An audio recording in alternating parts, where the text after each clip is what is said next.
మోహన్ రంగా గారు, జోహార్ వంగవీటి మోహన్ రంగా గారు, జోహార్ వంగవీటి మోహన్ రంగా గారు, జోహార్ వంగవీటి మోహన్ రంగా గారు.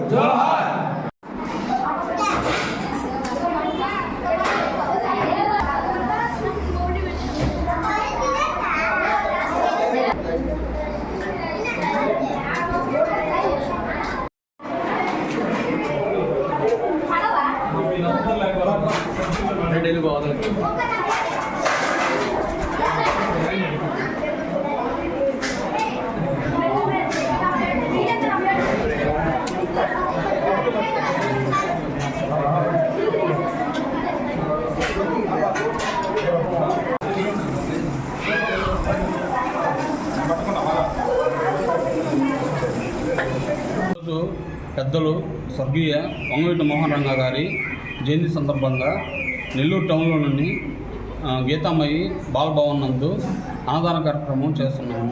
ఆయన పేదల కోసం అహర్నిశలు కష్టపడి లాస్ట్కి పేదల కోసం ప్రాణాలు వదిలారు. ఆయన అడుగుజాడల్లో వాళ్ళ వారసుడు వంగవీటి రాధాకృష్ణ గారు అదే పంతంతో అదే ప్రజాసేవలో చేకూరుస్తున్నాడు. ఆయన మంచి పొజిషన్కి రావాలని కోరుకుంటున్నాము. ఆయనకి దేవుడు ఆయురారోగ్యాలు ఇవ్వాలని కోరుకుంటున్నాము. రంగా గారు పేదల కోసం అహర్నిశలు కష్టపడి ఆయన పేదల కోసం కృష్ణలంకలో ఇళ్ల పట్టాల కోసం నిరంతరం కష్టపడ్డారు. తెలుగు రాష్ట్రాల్లో 2 రాష్ట్రాల్లో రంగా గారికి ఈరోజు అన్ని కార్యక్రమాలు జయప్రదంగా జరుగుతున్నాయి.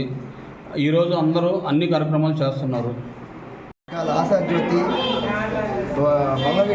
స్వర్గీయ వంగవీటి మోహన్ రంగా గారి 77వ జయంతి సందర్భంగా మన సుజిత్ అన్నగారి ఆధ్వర్యంలో ఇక్కడ తమ్మినేని పాండు వారి సమక్షంలో ఇక్కడ బాలభవన్లో పేదలకి అన్నదానం, విద్యార్థులకి, పిల్లలకి, చిన్నపిల్లలకి, ఆశ్రయం లేని నిరుద్యోగులకి ఇక్కడ అన్నదానం జరుగుతుంది.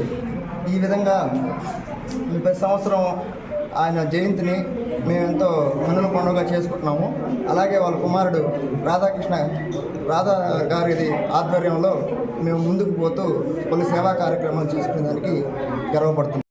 ఈరోజు మన నెల్లూరు జిల్లా రాధారంగ మిత్రమండలి ఆధ్వర్యంలో ముఖ్యంగా ఆ యొక్క అధ్యక్షుడైనటువంటి సుజిత్ గారి యొక్క సారథ్యంలో వారి మిత్రమండలి అందరూ కూడా ఈరోజు నెల్లూరు పట్టణంలో ఉన్నటువంటి ఏసీ నగర్లో ఉన్న గీతామయ్యి బాలభవన్లో ఉన్నటువంటి పేద విద్యార్థుల మధ్య మన వంగవీటి మోహన్ రంగా గారి యొక్క 77వ జయంతి సందర్భంగా ఇక్కడ ఉన్నటువంటి పిల్లలందరూ కూడా ఆహారాన్ని అందించడం జరుగుతుంది.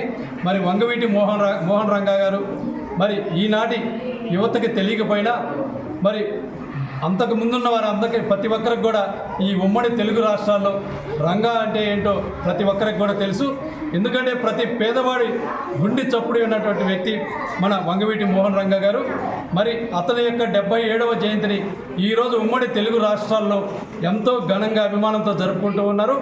మరి అదేవిధంగా అతని యొక్క అభిమానులకి ఆ రంగా గారి యొక్క ఆశీస్సులు ఉండాలని, ముఖ్యంగా వారి యొక్క కుమారుడు మన వంగవీటి రాధాబాబు గారికి వారి తండ్రి గారి యొక్క ఆశీస్సులు ఉండాలని ఈ సందర్భంగా ఆ భగవంతుని ప్రార్థిస్తూ